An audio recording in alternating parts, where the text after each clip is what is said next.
Tonight on the Daily Debrief, text messages from the Chicago prosecutor who dropped charges against actor Jussie Smollett shed light on her thinking. Also, a Colorado manhunt comes to a tragic end for a woman authorities feared was plotting a Columbine anniversary attack.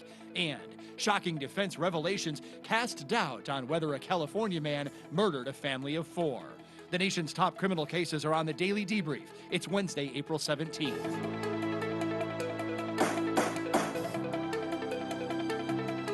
And good evening, everybody. Welcome to the Debrief. Attorney Jason Friedman in studio. Judge Ashley Wilcott will be joining us on the line in just a second. Text messages released today show Cook County Prosecutor Kim Foxx's reaction to the Jussie Smollett case. She was giving opinions to her assistant after she publicly said she was recusing herself. Jesse Weber reports. And jury indicted Jussie Smollett for allegedly staging a hate crime against himself. Kim Foxx texted, "So I'm recused. But when people accuse us of overcharging cases, 16 counts on a Class 4 becomes Exhibit A." When Fox's office later dropped all charges, it ignited a firestorm of criticism, including from the mayor. This is a whitewash of justice. Fox went on to call Smollett a washed-up celeb who lied to cops, and basically said Smollett was overcharged, comparing the 16 counts Smollett faced to the 10 faced by R&B singer R. Kelly. She called R. Kelly a pedophile and said, just because we can charge something doesn't mean we should. Fox's recusal has become a point of contention in the Smollett saga. She said she removed herself from overseeing the case after speaking to a Smollett family member while the case was being investigated as a hate crime, not a hoax. But Fox did not legally recuse herself. Doing so, her office said, would remove her team entirely and require the appointment of a special prosecutor. I'm Jesse Weber for the Law&Crime Network. All right, let's bring our panel in a little bit early tonight to talk about these text messages. Judge Ashley Wilcott, your take on this. What should have happened here, and did the right thing actually happen? No, because Kim Foxx, what was she thinking? She had to have known this kind of case that had already drawn the attention and the ire of the media and everybody who was watching, and what he had done was going to draw attention. So she should have handled this in a way that she would be beyond rebuke if anyone looked at what she'd said or texted. She should have completely recused herself, shut her mouth, and let the system work the way it should have. Okay, let the outside prosecutor come in. We see that all the time in cases. An independent prosecutor has to be appointed. And then there's a right way and a wrong way to do a deferred prosecution. Attorney Jason Friedman, do you agree? Absolutely agree. I mean, this whole case in the beginning, as we say, the bad optics of it, only getting worse with this text messages. I mean, I don't understand, even if this is what you wanted to say and do, why put it in text messages? You know you're under a microscope with such a public case like this. The whole thing is just, from beginning to end, has not been good optics, as we say. Of course, people like Linda Kenny-Bodden, fellow host here at the Law&Crime Network, frequent guest on the Debrief, she's saying, hey, look, this is proper because when we have these minor charges, oftentimes they are deferred like this. Is this the way this should have gone down, though, Judge Wilcott? Well, I think it depends on how they're typically handled. This is how they're typically handled for all defendants across the board, or most defendants across the board. Then it's okay. Then that's the right thing. But that's the question that has to be asked. Was he given special consideration because of who he is or not? All right, Judge Wilcott, Attorney Jason Friedman, we're going to be back to the panel in just a second. A judge, meanwhile, has blocked a Florida prosecutor's attempt to release a video which purportedly shows the owner of the New England Patriots receiving sexual favors. This all involves the prostitution scandal which ensnared Robert Kraft earlier this year. Local journalists in Florida requested access to the videos, which Kraft's defense team has tried to keep hidden from the public. The defense is worried about Kraft's right to a fair trial. The prosecutor sought a more immediate release, claiming Florida open records law requires it. The judge put the release on hold pending another hearing. A massive manhunt today ended for a woman suspected of making threats about attacking Colorado's Columbine High School. State and federal authorities say 18-year-old Sol Pace traveled from Miami to Denver armed with a pump-action shotgun and ammunition. She was found dead and naked, ironically, not far from the Columbine High School. Authorities say she appears to have shot herself. Pace made the alleged threats on the 20-year anniversary of the attack, which left 13 dead. Authorities say Pace was infatuated with the 1999 shootings. 20 schools were shut down in the greater Denver area today as a precaution. We are back in court now for the case of the California man accused of murdering a family of 4. This case has been going on for months and the defense is about to rest. Here's a look back at the key moments. How does this family of 4 disappear off the face of the earth? California small business owner Joseph McStay and his entire family disappeared February 4th, 2010. Their car was abandoned near the border. Authorities believed this video showed them fleeing to Mexico, presumably to avoid business debts. Case closed? Not even close. Fast forward more than 3 years to November 2013. A biker discovered the skull of one of the family members in the Mojave Desert. I was traveling on a dirt road. I stumbled across the remains. All 4 were buried nearby. Authorities arrested Chase Merritt, a business associate to Joseph McStay. They believe he killed for money. The why boils down to greed and greed's child, fraud. The defense says Merritt didn't do it. Charles Merritt, which everybody calls Chase, that was his best friend. The state has presented a $4,000 check from McStay to Merritt, made out the day McStay disappeared. But Merritt never cashed it.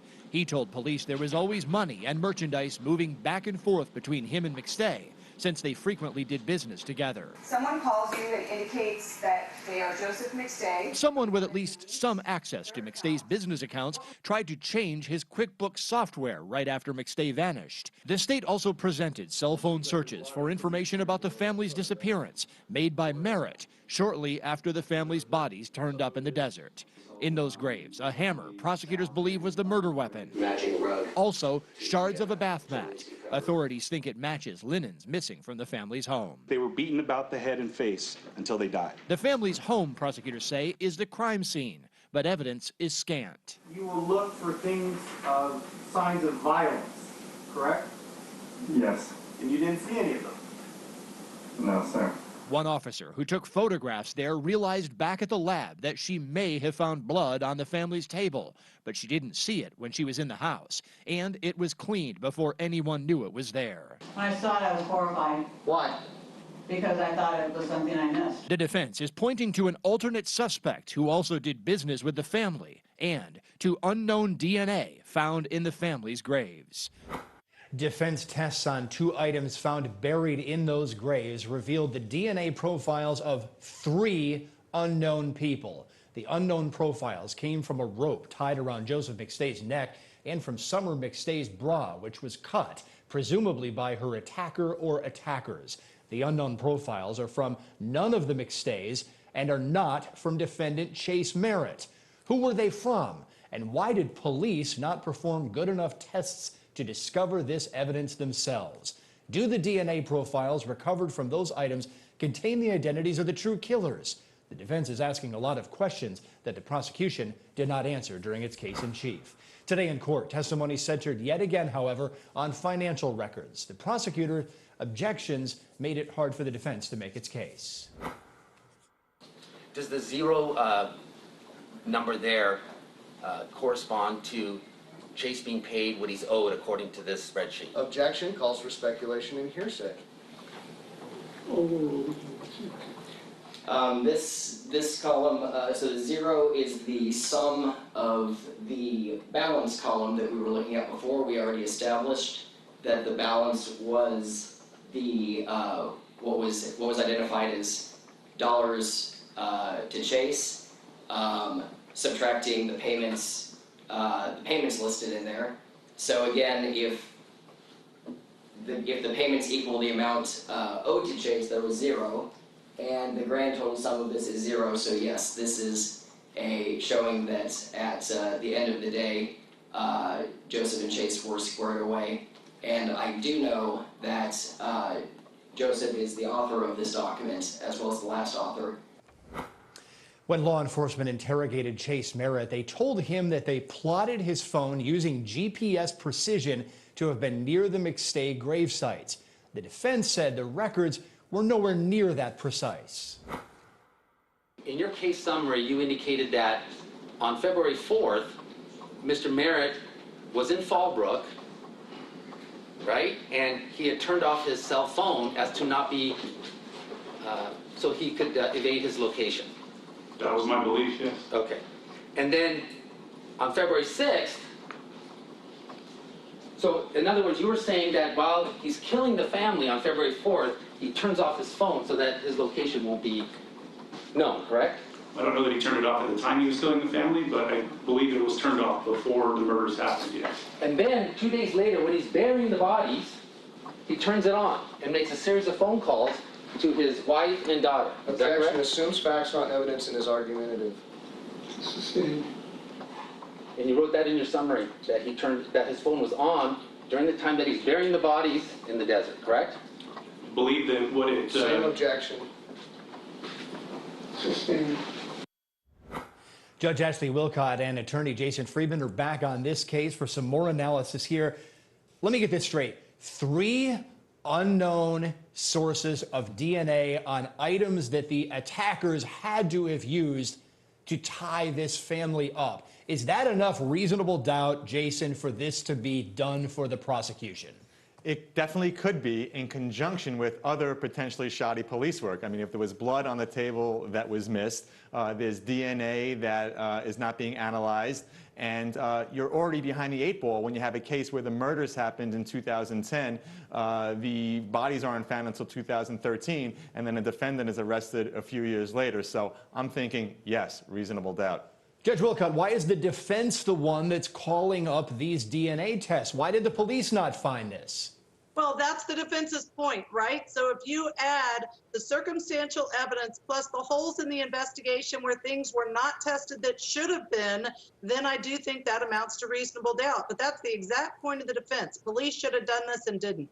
Jason Friedman, I'll ask this question of you. Cell phones, that testimony we just listened to, the defense was trying to score some really key points here, saying, wait a minute here, Mr. Interrogator. You told my client that he was nailed. They had GPS. He was at those scenes. And then, oh, wait a minute, the records were nowhere near that precise. The phone could have been miles away. Should the judge have been cutting off the questioning like that, or should the judge have been allowing the defense to make those points? Yeah, that's a really close call, and obviously in the discretion of the judge. But I think what's you know, the investigators are allowed a little bit of a leeway to try to get a defendant to talk. So just by uttering those statements to the defendant while he's being interrogated, I don't think is that much of a big deal. Obviously, the judge thought it was overly prejudicial, blocked the questioning, and it was in that judge's discretion. Overly prejudicial to who? I mean, wait a minute. We're here to protect the defendant's rights, not the state's. Judge Wilcott, what do you think? Well, I do think it's the judge's discretion. I agree with Jason. I think that you do have to protect the defendant's rights. Would I have made that same ruling? I don't think I would have. All right, we're going to be back to the panel again one last time at the end of the broadcast. Meantime, a guilty verdict this week in the case of a Florida man accused of murdering his daughter by throwing her off a bridge and into Tampa Bay. John Johnchuk is the defendant, Phoebe Johnchuk the victim. She was just 5 when she died. Johnchuk's defense was that he was legally insane and could not be held criminally responsible. Here's the reading of the verdict. We, the jury, find as follows as the defendant in this case. The defendant is guilty of murder in the first degree as charged. So say we all sign the foreperson of the jury. Votes. Immediately after that verdict, the defendant was comforted by his attorneys, and minutes later, the judge notified him that he would receive a mandatory life sentence. A Harvard law professor is now wrapped up in the case of convicted billionaire pedophile Jeffrey Epstein. A woman who claims to be an Epstein victim is suing Alan Dershowitz for defamation. She says Dershowitz made false and malicious statements about her. The lawsuit says the woman was forced to have sex with Dershowitz as part of Epstein's sex trafficking operation, and that Dershowitz has knowingly lied by saying the woman committed perjury by accusing him of taking part in Epstein's crimes. Dershowitz told CNN that he welcomes the accusations and he will prove that the woman is lying about him. A California mom is accused of having sex with 2 teenage boys who were reportedly dating her own daughter. Coral Lytle allegedly plied several teens with alcohol and cigars to get them to sleep with her. And one team says they actually did have sex on several occasions. Oddly enough, one of the victims reportedly said he felt bad about shaking that woman's husband's hand after the alleged act. Lytle has agreed to plead guilty to 12 felony sex counts, but now has the opportunity to withdraw her plea. Still ahead tonight here on The Debrief, a preliminary hearing for a college administrator accused of lying about a sex scandal. What did Lou Anna Simon know about the extent of Dr. Larry Nassar's abuse? And was she protecting him? We head back inside the courtroom after this break.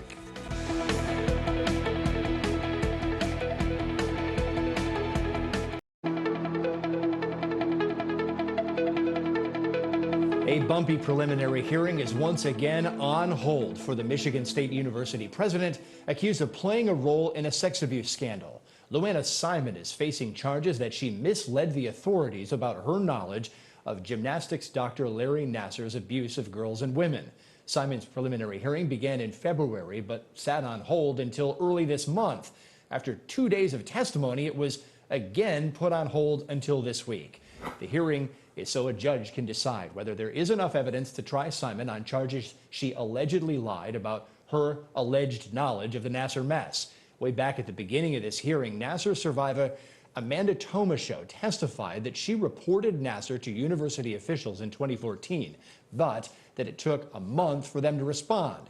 She also described the way Nassar touched her sexually without gloves. That set the stage for what occurred this week. One of Simon's trusted advisors testified that usually the president of the institution would not be involved with an investigation into sexual abuse. In other words, usually Luana Simon would not know enough about an investigation to be lying if she denied knowledge of it. There was no written protocol, was there, to report Title IX investigations to the president? No, there was not. And copies of investigation reports were not shared with the president, were they? To the best of my knowledge, they were not. You didn't share them, did you? No, I did not. Title IX investigations are not typically reported to the president, are they?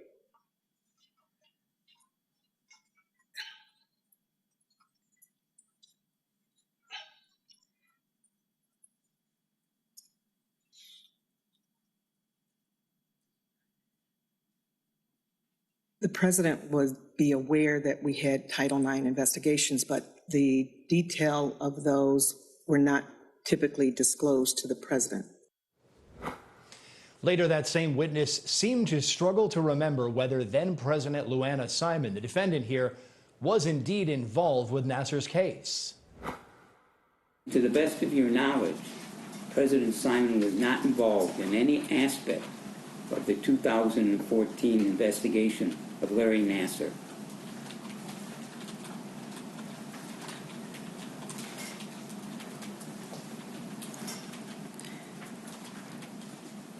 I did not have any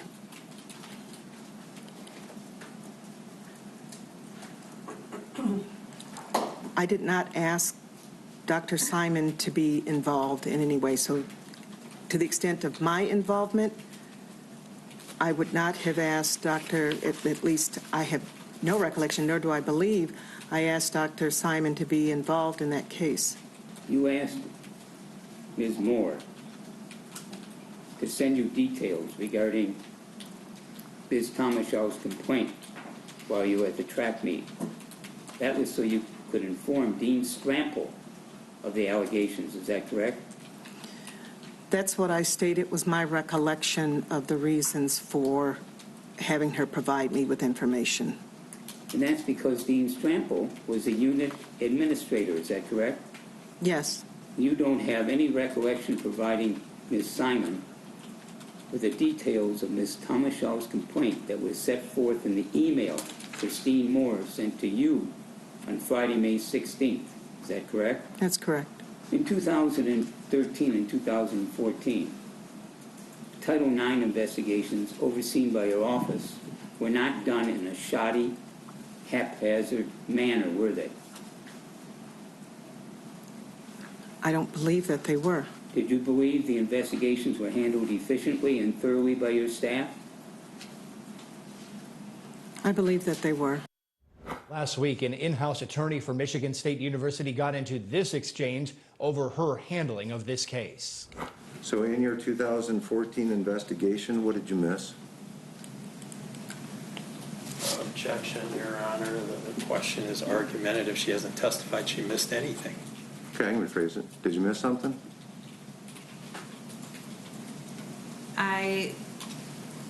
did the best I could to follow process at the time, and without the benefit of hindsight, I think I did everything correctly at the time. And when you say follow process, part of that process was guided by Michigan State's attorneys, right? Yes. Okay. And Michigan State's doctors?